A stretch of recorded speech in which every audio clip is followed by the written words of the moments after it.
الله عليه وسلم تركت فيكم شيئين لن تضلوا بعدي ما إن تمسكتم بهما. دوشتم لنا وبجهشتون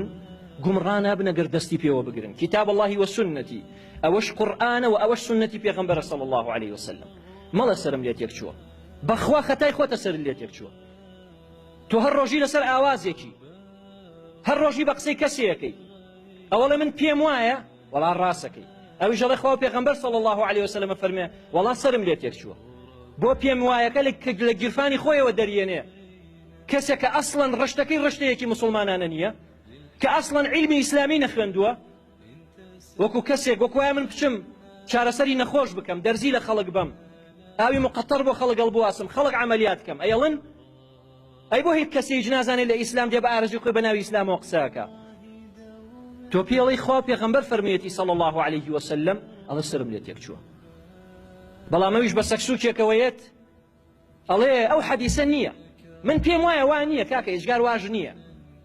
الله تو راسك يا زاني بخوا عمان إسلامي شاك بلام تو باسي آيات وحديثي بوك الله سرم ليت يكشوا سر اللي تيكشوا راسك سر اللي تيكشوا تواوا شاك خوات الناس وبخوا كسر اللي تيكشوا تو كشون قرآن والسنة نكوي هر سر اللي تيجا شيء اگر پیغمبر بفرمي صلى الله عليه وسلم امتكم بحفتا وسيكو مل حفتا وديان بناوي اسلام وبلا من مسلمان بو جهنم يجتشم بو جهنم يجتشن يك دانيان بو بهش بچبت ولو دانه يبي هر سيدك كسيدك بناوي اسلام وشي من ليك بناوي اسلام وبزانه شي من ليك اگر پێشمەرگەکانمان نەبن ئێستا چیمان لێکن لە پێشتەوە من چی لێکن من مرتدم لە زاری ئەوان لە عەقیدە و بیرروباوەڕی ئەوان من مرتدم حتا ئەگەر بمگرن شایەتمانیش دەوری نییە بڵێ مەها ئەوە مسلمان بووم کاکە مرتد بووم کافر بووم ئەشهەدو ئەن لا إله إلا الله وأشهد أن محمد رسول الله ڕێک لە ملمێن مرتد تۆ مرتدی تۆش مرتدی ها تۆش مرتدی چکە دانیشتی لەژێر دەستیم حکومەتە چکە گوێ لە من ئەگری چکە نەچی بۆ جیهاد لەگەڵ مسلمانانی ئەم وڵاتی خۆمانە بجەنگی تۆ مرتدی منیش مرتدم ئەوە بەناوی ئیسلامەوەی کە وازانیوە تازەیە نەوەڵا گەرەوانەش لە ناوچن كلما خرج قرن قطع هەموو سەردەمێکە دروستە بن پێغەمبەرە فەرمێ صلى الله عليه وسلم لە ملیان دەدرێ دیسان هەر دروستە بنەوە مەگەر لەگەڵ سەحابە بەڕێزەکانی پێغەمبەر صلى الله عليه وسلم نەجەنگان مەگەر عوثمانی کوڕی عەفانیان شەهید نەکرد قورئانی خوێن قرآن خوێن خەنجەریان لێیا شەهیدیان کرد خوێنەکەی تکیە سەرەوە ئاەتە پیرۆزە کە فەرمووی فەسەیەکفیکەهم الله خوایان بەسە بۆیە سەحابە بەڕێزەکان بۆیان هاتنە دەست و لە توپەتیان کردن لە ناویان بردن بەڵام هەر دروستە بنەوە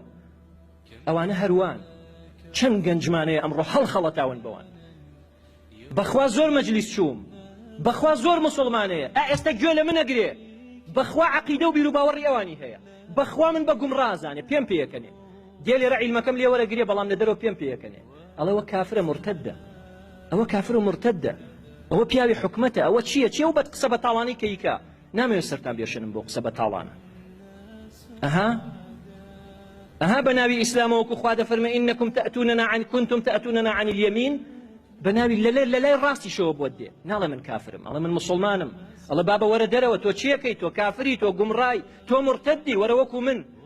بەڵام پێغەمبەر فەرموویەتی صلى الله عليه وسلم يقتلون أهل الإسلام ويدعون أهل الأوثان مسلمانانە کوژن